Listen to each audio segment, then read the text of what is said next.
ELSS mutual fund tax बचाने के लिए काफी अच्छा ऑप्शन है।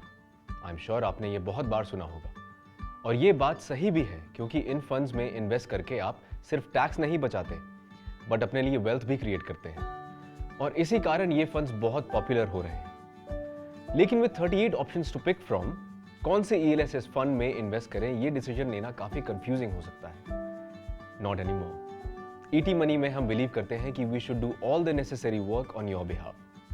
और इस वीडियो में हम आपको 7 ईएलएसएस फंड्स बताएंगे जिनमें आप इन्वेस्ट कर सकते हैं। But before that, a quick reminder, अगर आप इस तरह की और भी वीडियोस देखना चाहते हैं तो सब्सक्राइब बटन पर क्लिक करें और नोटिफिकेशन बेल दबाएं। चलिए स्टार्ट करते हैं। अगर आप ईएलएसएस फंड्स क्या है ये नहीं जानते तो here's a quick overview.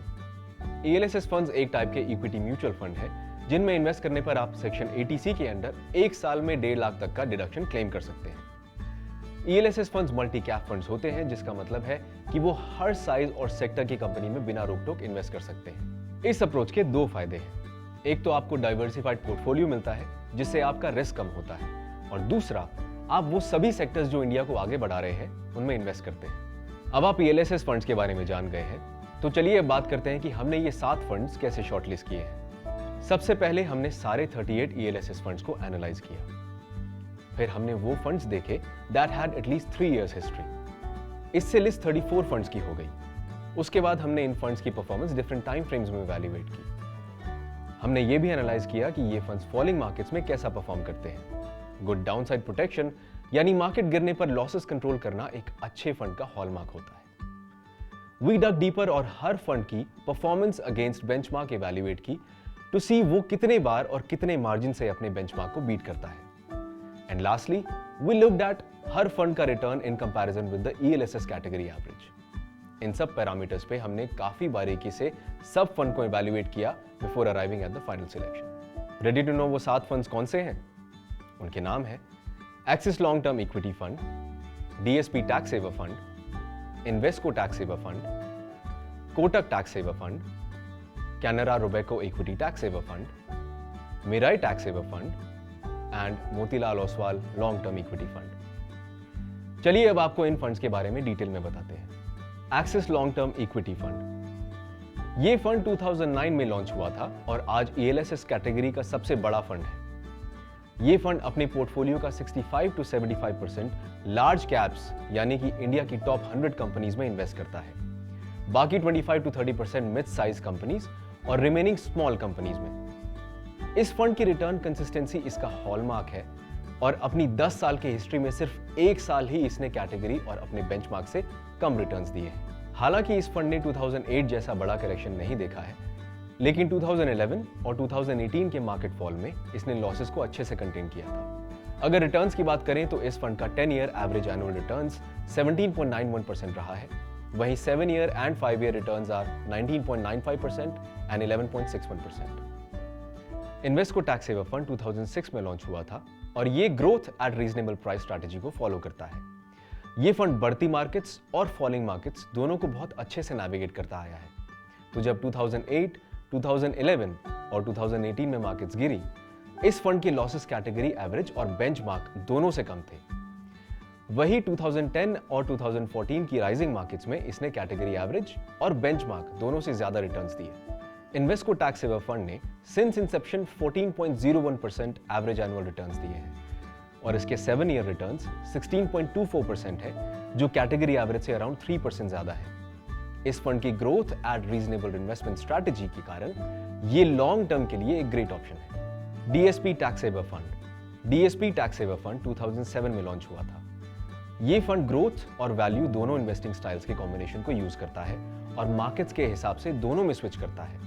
DSP tax saver fund ने since launch 13.55% average annual returns दिए हैं और इसके 5 year and 7 year returns are 16.1% and 10.61%, जो कैटेगरी एवरेज से अराउंड 3% ज्यादा है। ये फंड ईएलएसएस कैटेगरी का one of the most consistent performer है, तो अगर आप एक रिलायबल ऑप्शन देख रहे हैं तो इसे कंसिडर कर सकते हैं। Kotak tax saver fund, Kotak tax saver fund 2005 में लॉन्च हुआ था और सिंस इंसेप्शन इसने 11.8% एवरेज एनुअल रिटर्न्स दिए हैं। ये fund flexi cap approach follow करता है, जिसका मतलब है कि ये किसी एक साइज की कंपनी की तरफ बायस नहीं है। पिछले कुछ टाइम से ये मिड साइज्ड और स्मॉल साइज्ड कंपनीज में अपना एलोकेशन बढ़ा रहा है और आज क्लोज टू 45% पैसा small and mid size companies में इन्वेस्टेड है और बाकी लार्ज कैप्स में। अगर रिटर्न्स की बात करें तो इस फंड के 7 ईयर रिटर्न्स 13.99% है with 5 year returns being 9.56%। Mirae tax saver fund. Mirae tax saver fund ELSS category में रिलेटिवली नया एंट्रेंट है। इसे 2015 में लॉन्च किया गया था। ये फंड इंडिया की टॉप 100 कंपनीज में अराउंड 65 to 70% एलोकेशन मेंटेन करता है और बाकी it invests in mid size companies. अगर रिटर्न्स की बात करें तो इसने सिंस लॉन्च अपने बेंचमार्क और कैटेगरी रिटर्न्स को बहुत बड़ी मार्जिन से बीट किया। इसके 3 ईयर रिटर्न्स 14.6% है जो कैटेगरी एवरेज से अराउंड 5% ज्यादा है। इतना ही नहीं, 2018 के मार्केट करेक्शन में भी it contained it's losses well. हालांकि ये काफी इंप्रेसिव चीज है, लेकिन फंड के इतने छोटे ट्रैक रिकॉर्ड के कारण इसकी performance consistency across market cycles is still not known. Canara Robeco equity tax saver fund. ये one of the oldest ELSS fund है और ये 1993 में लॉन्च हुआ था। ये फंड अपना ज्यादातर पैसा इंडिया की टॉप 100 कंपनीज में इन्वेस्ट करता है। इस फंड की डाउनसाइड प्रोटेक्शन कैपेबिलिटी काफी बेहतरीन है। 2008, 2011 और 2018 इन तीनों मार्केट करेक्शंस में ये कैटेगरी और बेंचमार्क से कम गिरा। 2018 में तो जब overall ELSS category average returns negative थे, इस फंड ने पॉजिटिव रिटर्न्स दिए। In terms of returns generated, इस फंड ने since launch 14.61% average annual returns deliver किए हैं और इसके 7 and 5 year returns are 13.91% and 9.17%। Motilal Oswal long term equity fund. Motilal Oswal long term equity fund भी एक रिलेटिवली न्यू एंट्रेंट है।